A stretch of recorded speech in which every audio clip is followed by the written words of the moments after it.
दोस्तों, मैं जो मेरी श्रृंखला है ऐसा भी होता है, उसमें आज कई दिन बाद एक रिकॉर्डिंग कर रहा हूँ।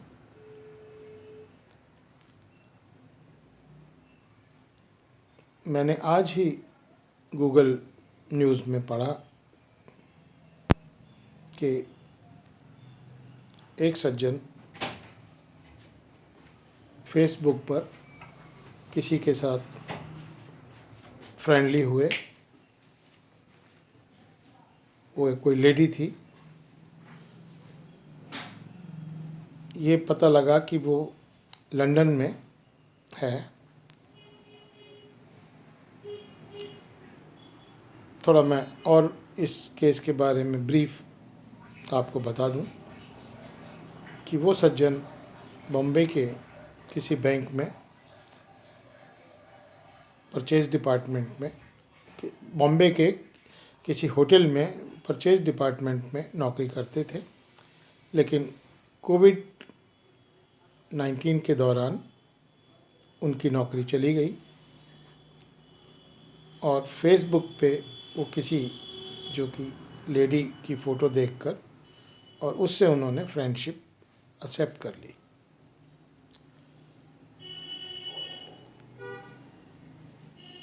एक्सेप्टेंस के बाद उन्होंने अपने नंबर भी शेयर किए और उन्होंने आपस में व्हाट्सएप के माध्यम से बातचीत करनी शुरू कर दी। लेकिन कुछ समय पश्चात क्या हुआ कि उस लेडी ने उनसे कहा, अब वो हकीकत में लेडी थी या कोई और था, कोई स्कैमर्स थे। उस लेडी ने उनसे कहा कि मैं हिंदुस्तान में कोई बिजनेस करना चाहती हूँ और उसमें लगभग 50 लाख रुपया मैं इन्वेस्ट करना चाहती हूँ और आप मेरी उसमें कुछ मदद करिए, मुझे सजेस्ट कीजिए कि मैं क्या बिजनेस करूं, इत्यादि इत्यादि। कुछ दिन बाद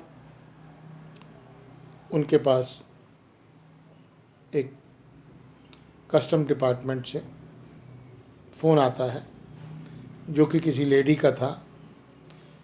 कस्टम डिपार्टमेंट से मेरा मतलब, अपने आप को उसने ये कहा कि मैं कस्टम डिपार्टमेंट से बोल रही हूँ और आपका कोई पार्सल आया था जिसमें 50 लाख रुपया की कीमत के यूरो थे और वो इलीगल है, आप ऐसे नहीं मंगा सकते, लिहाजा आप अपना ईमेल आईडी दीजिए, उस पे हम आपको पूरी डिटेल भेजेंगे और फिर आपसे बात करेंगे। इन्होंने अपना ईमेल आईडी दिया। कुछ दिन बाद इनके पास एक ईमेल के थ्रू एक लेटर आता है जो कि आरबीआई का था। वो भी एक फर्जी लेटर था जिसमें उन्होंने इनसे पेनल्टी के तौर पर 20 लाख रुपए की डिमांड की, अन्यथा हम आपको फेरा के अंदर जेल में भेज सकते हैं। ये घबरा गए। इन्होंने उस लेडी का भी फ़ोन आया, उसने कहा, हाँ जी, मैंने आपको ये 50 लाख रुपए भेजे हैं और जो वो पेनल्टी मांग रहे हैं वो आप दे दीजिए, मैं हिंदुस्तान आकर आपको वो पैसे भी दे दूंगी। इन्होंने उसकी बात मान के और अपने मित्रों से और अपनी वाइफ के जेवर बेच के वो 20 लाख रुपए का प्रबंध करके वो उनको अकाउंट्स में जो उन्होंने कहा था ट्रांसफ़र कर दिए और कुछ दिन बीत गए, लेकिन इनके पास कोई पार्सल नहीं मिला।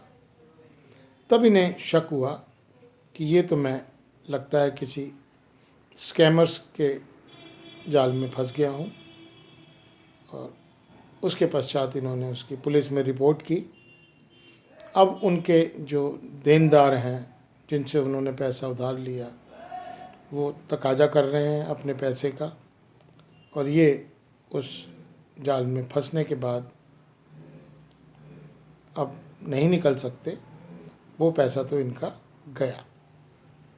तो मित्रों, इस वीडियो के माध्यम से मैं आप सबको ये बताना चाहता हूँ और ये आगाह करना चाहता हूँ कि कभी भी किसी भी ईमेल जो अक्सर आती हैं, कोई कहता है मेरी लॉटरी निकली थी, मेरे पास इतना पैसा है, इतने लाख डॉलर है, या कोई आपको इस प्रकार का प्रलोभन देता है कि मैं आपको दोस्ती करके और मैं आ रहा हूँ हिंदुस्तान या आ रही हूँ और मैं ये पैसा आपको देना चाहती हूँ, तो कभी भी फेसबुक पर किसी भी अनजान व्यक्ति से आप दोस्ती ना करें। ये मेरी आप लोगों से गुजारिश है, और ना ही इस प्रकार के स्कैम में फंसें। धन्यवाद। जय भारत।